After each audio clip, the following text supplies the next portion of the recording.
Coming up on Talk is Cheap, we're going to another dimension. We're taking a look at the man from Taured. Very interesting story. Stay tuned on Talk is Cheap.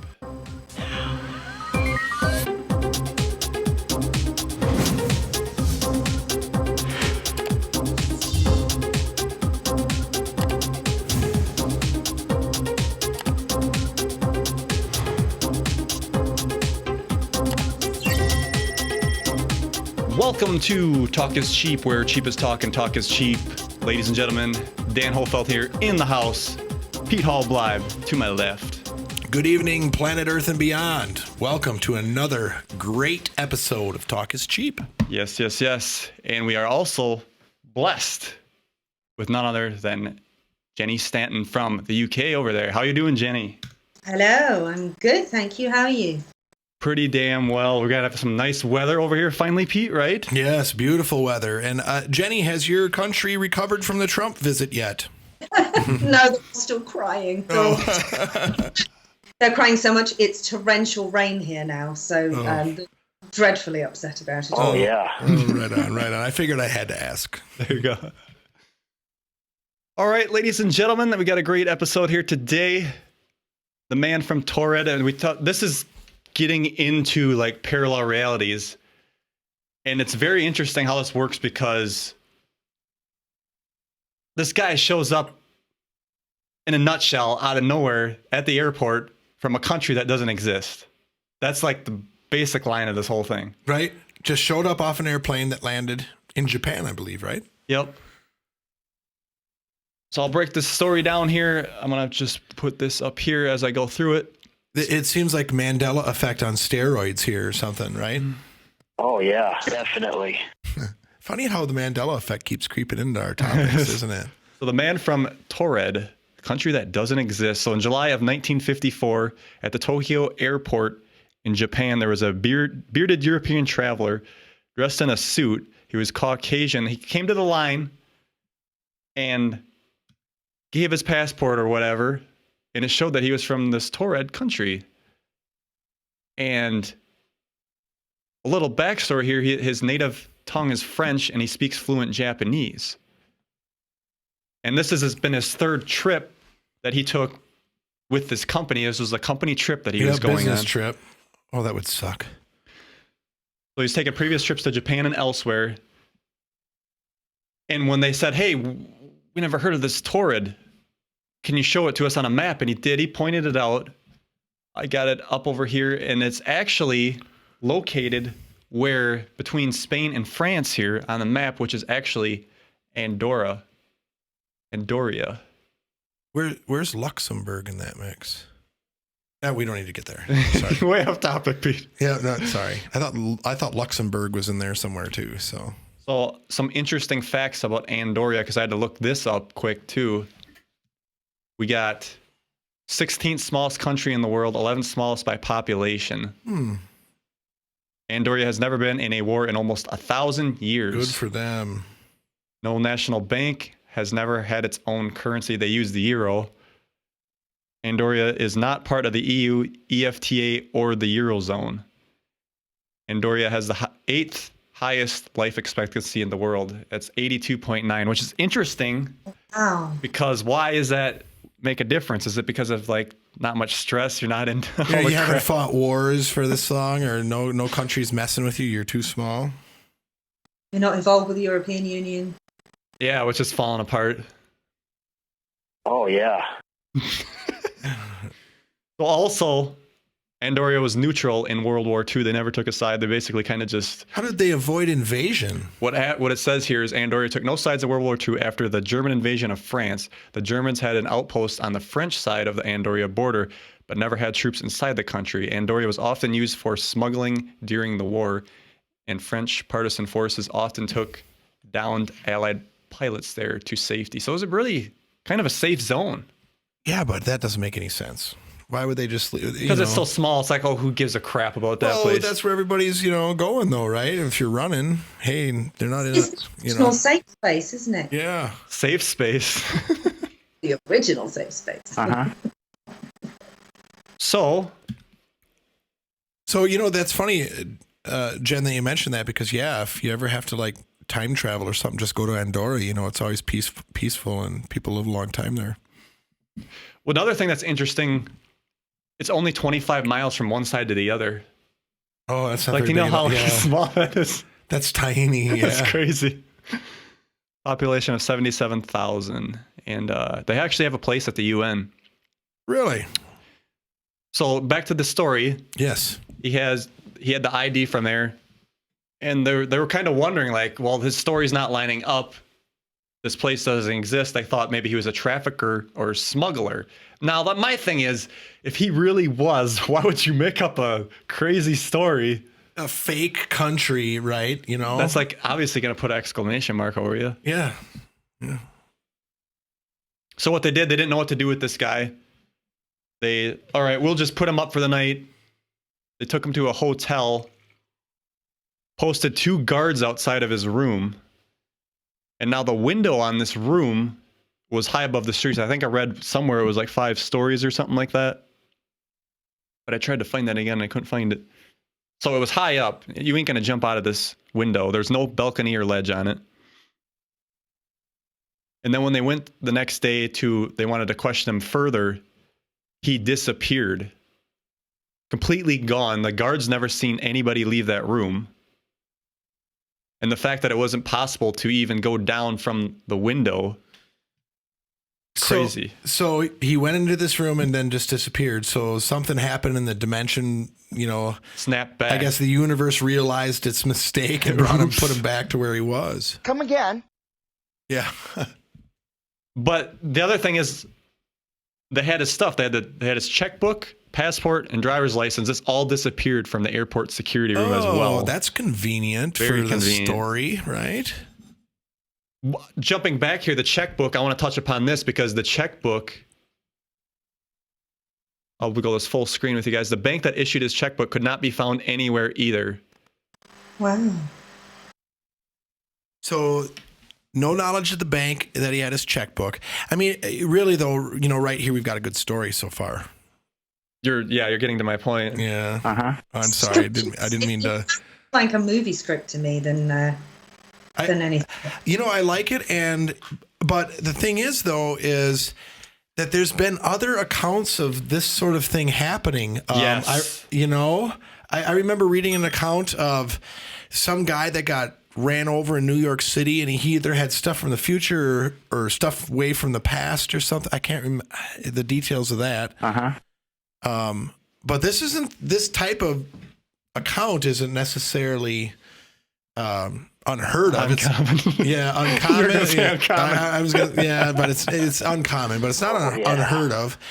And what we've all learned about the Mandela effect and dimensions and stuff is, you know, hard telling. Maybe it's not Mandela effect. Maybe it was just a very specific point of a disturbance that caused this. That, like I said, fixed itself and brought him back. That's like the biggest thing about this. That was basically the whole story there, by the way, folks. And I forgot I'll say that at the end. So this story appeared in the book, The Directory of Possibilities by John Grant and Cullen Wilson. Oh, so you I found got it in a book. So they wrote about it. The question is, I think people asked them, where's the evidence? Where'd you get this stuff? So we're talking, this is before the internet was available. 1954, this happened. Yeah. So in Japan, so we're talking word of mouth on if you're going through different languages, stuff can get skewed too. And that's really all there is. You try to find other accounts of it. There's this other book here. This was, let me go to the top of this real quick. Strange but True, Mysterious and Bizarre People by Thomas Hellman. This was the only part, and they didn't write much about it either, which is a bummer. So we got a spot here that basically just says, there have been numerous reports of visitors from other planets dropping in on Earth. And in 1954, the Japanese authorities detained a man trying to enter the country with a passport that revealed he was from an unheard of country named Tared. And this is different, though. And here, the stranger refused to throw light on the whereabouts of the mysterious nation and quickly left Japan. It doesn't say that they pointed to Andorra. This is very brief. That's what I'm getting at. There wasn't much there. And then but what's interesting is right next paragraph there, a similar incident occurred. Yeah, so he's already tying kind of what you said. In 1905, here's a third instance, I mean, yes, good stories, but it's... And these sources, I found more sources where this is talked about, and a lot of them is just like repeating the same thing, and these aren't like legit sites. And that's what you have to kind of worry about, is that it's just parroting the same misinformation. You get that on the internet all the time these days, right? Yeah, a bit like Chinese whispers as well, because obviously, back in those days, that's all you've got is word of mouth, and then stories get exaggerated, and then it just can become quite outlandish when it might be something quite simple. But oh yeah, right. Like I still like it though. I want it to be real. I want it to be true. I want it to be a dimensional jump. Yeah, something weird. Although I wouldn't necessarily want to have it happen to me. I would. No. Well, if I could come back, I suppose, but usually end up fading back in a lot of these cases. Yeah. So well, there's people that disappear. I guess they could have. Yeah, people. Yeah, hundreds of thousands of people on the planet disappear every year. Maybe that's the thing. Maybe in their dimension they have this big missing persons thing, and they come over to our planet. I mean, at least discussing this gives us a chance that if it happens to us and we start smelling that something's weird and going on, like, what's the United States? I've never heard of it. Well, then you can just like play along and say, oh, I'm just kidding. I'm from here. Right. So to make this episode a little more interesting, because that was basically all there is, take it for what you were. There's no eyewitnesses, no official documents to that story. But I was like, let's just look at some of these other parallel reality jumping stories. This is on the Mysterious Universe. I used to listen to these guys quite a bit. A pretty good podcast. Mysterious people who spontaneously travel to parallel realities. There's a lot of stories in here. There's this one where this guy got transported. He was driving on a road in 1969 and got transported. And he's seen a car in front of him that was from the 1940s. And then it looked like this lady was in distress. And he's like, hey, you need help? And she's like, yeah. And he's like, all right, pull over. So she pulls over, and then it disappears, and then the truck behind. You could say, okay, he screwed up in the head or whatever, something happened. The guy behind him seen it too. He's like, that car disappeared, and said, "Whoa, what just happened?" Yeah, there? Interesting. That's funny you say that, because there's times I'm driving and there's a car behind me, and then I don't seemingly notice it turn off, and all of a sudden I look and it's gone. And that happened to me once jogging with another human being once when I was like 16 or 17. It was really weird. They just left you. Yeah, I was jogging. I was in high school sports, and I was running to stay in shape. And I lived out in the country, so I was on country road, and I was on this gravel road, cut off road. It was about 1.1 miles long. And I did this loop back to my house. Anyway, I got on the road, and I don't know why, about halfway through, about half mile in, I stopped and looked behind me, and I could see this person also jogging, coming at me. He dressed all black, like black pants, black shirt, long sleeve. And I kept running, and then I glanced over my shoulder. He was a little closer. And right when I got to the edge of the gravel road and it connected back up to pavement, there was a fork in the road, left and a right. Well, I could hear his footsteps in the gravel behind mine as I was hitting the blacktop, and I hit the blacktop and turned left, and then just glanced over my shoulder and didn't see him. And I actually went to the corner and looked back down the road I came, and both ways, guy was gone. Craziest thing. Yep. I was like 16 or 17 at the time. This is what happens. So anyway, I could see how a disappearing car. When you were looking at him, though, were you looking at a peripheral? Yeah. I never saw his face or anything. It was all just quick glances, and I could just see he was still there behind me. I could hear his feet hitting the gravel as I was running. Because they say peripheral stuff is at other dimensions. Yeah, maybe it was. Yeah, it was just quick glances, and and I thought I was running pretty good, but this guy, he closed a 1/4 mile gap on me in the next half mile. Damn. I mean, I wasn't ever a great fast distance runner, but I wasn't like walking by any means either. Diabetes. And then the fact that he just disappeared after I hit the blacktop and looked for him again. He was gone. Anyways. Do you have any crazy stories, Jenny?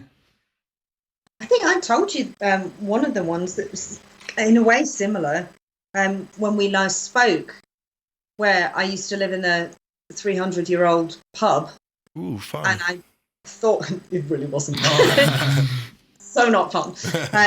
And I thought that my friend, who was the chef, was walking just behind me because I could see, for a vision, I could see chef's whites walking behind me.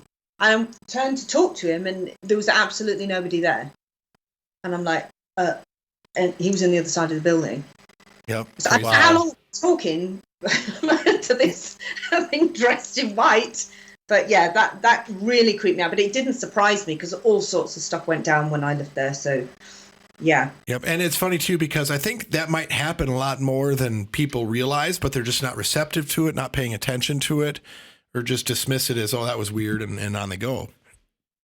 Right. So- Yeah. You just think, oh, I just imagine that. Like when you see one of the shadow people out of your corner of your eyes, you see it there, you turn, I just imagine that. Yeah, right. Oh, something must have flown by, a bug or something, right? Yeah. Yeah. So.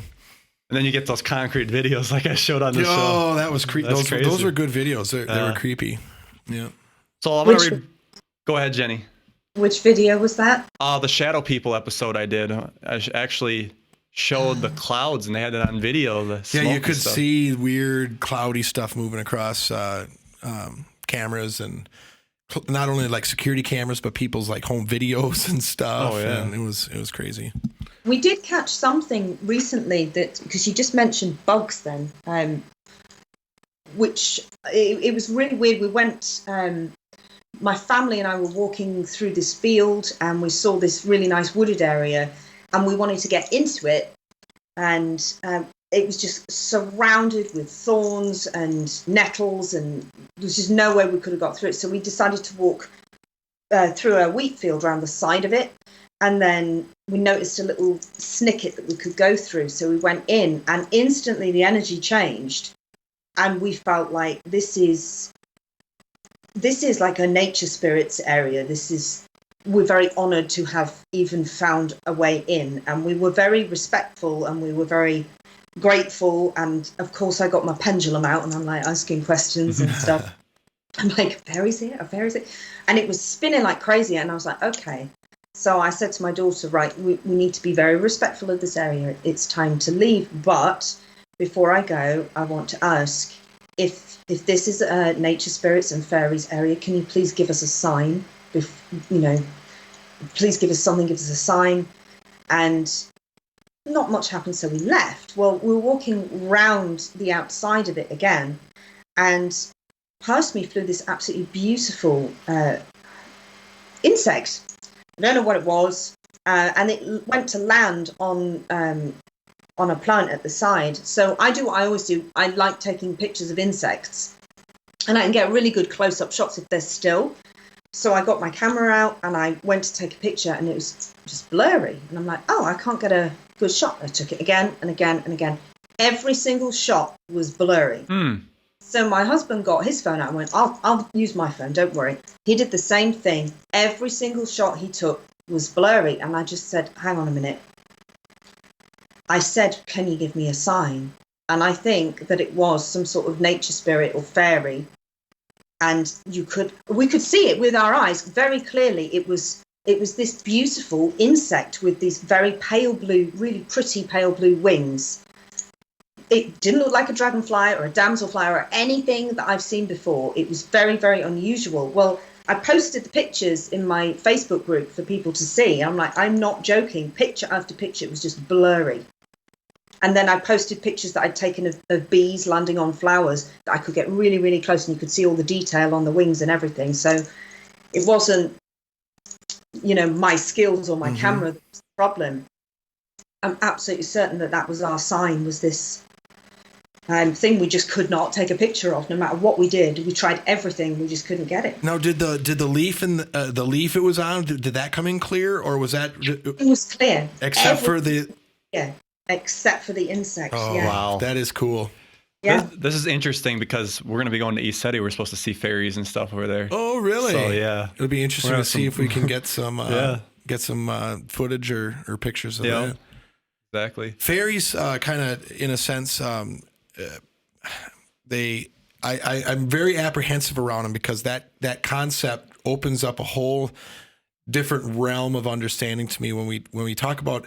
I have A lot of people think they're BS. Well, yeah, right. And I have a difficulty in actually comprehending when we talk about different dimensions and beings or species, whatever you want to call them, that are capable of going in between, what really you'd see. I'm so stuck in, I would expect to see what I see here on planet Earth or whatever in our current timeline and dimension, but it could be completely different. And yeah, having an entire dimension of little flying creatures that are figured out the ways of the universe it just Like Jimmy Church went there when they had a conference a year or two ago, and he said it's like he lost his keys or something like that because the fairies took him. He said they took a ring off his finger. Yeah, He said ring. it was a ring. He said that no matter what he did, he could not get it off his finger. And it was one of those rings that you just accept is there for life and you don't even try to take it off. Sure. And he said that he was sat down and watching, I don't know, whoever was doing a talk. And at the end of it, he looked at his hand and he realised that it was missing. And it drove him absolutely nuts, didn't it, for the few days he was there. Yeah. And James Gilliland said, just ask for it back, they'll bring it back. And they did bring it. He found it again. Really? Yeah. So watch out. I just got goosebumps thinking about that. And see, that's exactly why I'm a little creeped out and apprehensive about fairies and stuff. It's just something, they're tiny little creatures that fly around and have mad mystical powers. I'm a little scared of it because if I do bring my computer with and they take that. Yeah, they take that. Yeah. That's my life. You know what you should do is you should like bring your credit card bill in or something and see if they'll take care of that. I'm just kidding. They'll disappear. Terrible. You'll still be left with the bill. Yeah, that's right. Yeah. Don't got to worry about that. So I have one more story here before we wrap up. This is a pretty good one. I figured it was worth sharing. So this guy drove through to his McDonald's. Now, it looked a little different than it normally does. It looked like it was a different building. But he drove through, and then he noticed the models of cars he had seen before with different logos and companies that didn't exist. So as he went through the drive-through, the items were basically the same, but they were significantly more expensive. He goes to pay with his credit card, and she says, "That's not accepted here." And then she hands him a device that looks like his dad's blood pressure monitor. And then he basically said, "You're supposed to put your finger in there," and he didn't want to do that. So when he was worried of it, they're, "Oh, this guy doesn't belong here. Doesn't have ID or whatever." So he tries to pay in cash, and the clerk examined the bill for a while and finally accepted it. And without any change, they didn't give any change or receipt, just a piece of paper citing the balance because they had no cash there. They just had no cash. Yeah. They were a cashless society. That's crazy. So this is getting to the point, like maybe this isn't a future, a past thing. It's a parallel universe. Parallel universe thing. And different cars. They don't use money. You could see how things would have changed in our reality. Yeah, we could have went scroll that down a little direction. bit here, Dan. The face and body motions. But yeah, it started glitching out like a 64 game. Yeah. And then he snapped back to his reality and he was out of there. Wow. I thought that was a pretty interesting one worth sharing. As I was, McDonald's portal. what's that? A McDonald's portal. Yeah.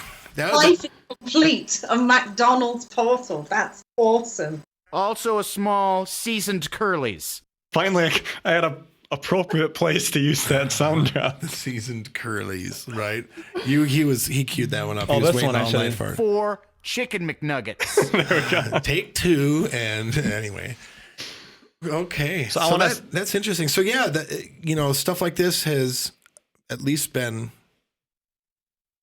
talked about, right? Yeah, I mean, this is like when you say it's not common, it happens. Yeah, I And wish there's that he accounts would have of it, gotten but like a. How do you get evidence of that? You can't. Yeah, right. That's the thing, and I'm thinking, it would have been cool if he would have had the Happy Meal toy or something, that bring back. Yeah, but But would it have disappeared like yeah, the other right. stuff? If all the other stuff stays back, so I don't know. So that topic was suggested by Anthony Sedlak. Sedlick. Yep. Sedlick. Thank you so much for that. Thanks, Anthony. Thank you, Anthony. I just wish there was more concrete evidence, but it is. So mark What it it is. down, I suppose, as an interesting story. That's all you can and do. something fun to talk about and think about. I learned a lot about fairies and their capabilities, and I'm excited. All fake. I'm excited about the ECETI Ranch. So, yeah, with that, we should probably promote the ECETI Ranch before we close up. Ladies and gentlemen, we will be going to ECETI. If you want to join us out there, if you ever thought about going to ECETI, don't hesitate to come join us. We're going to be out there August 8th through the 11th. That would be Pete and I. Yep. And Shane from On Bias and On the Fence will be bringing his crew with. You get more information at eceti.org. Any thoughts, Pete? No. Thanks, Dan, for the topic. It was interesting. And, of course, it's always a pleasure to have Jen with us from across the pond. Yes, thanks for stepping up. Oh, pleasure. You can go to her website at thelightworkerlady.com. You do weekly or monthly card readings now, right? I do, yeah. For the time being, yeah. Monthly card readings. Lots of other videos too. Awesome. Yeah. You talked about, what was the latest one you did about dealing with negative energy? I think it was. That you told me to watch. I watched it a couple weeks ago, so I can't remember the exact title. Yeah. God, I've done a lot since then. The latest one, I think you're going to find really interesting because it was the one that we talked about, where I said I caught a spirit voice on camera when I was in my pyramid. Oh, yes.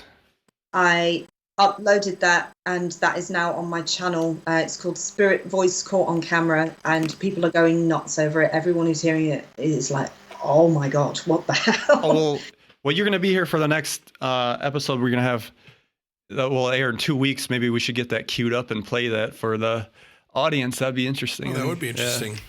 Yeah. All right, ladies and gentlemen, signing out. Bye-bye.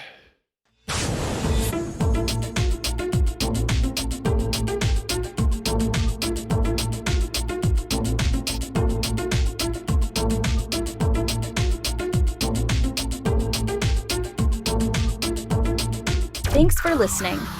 Visit k2d4network.com today.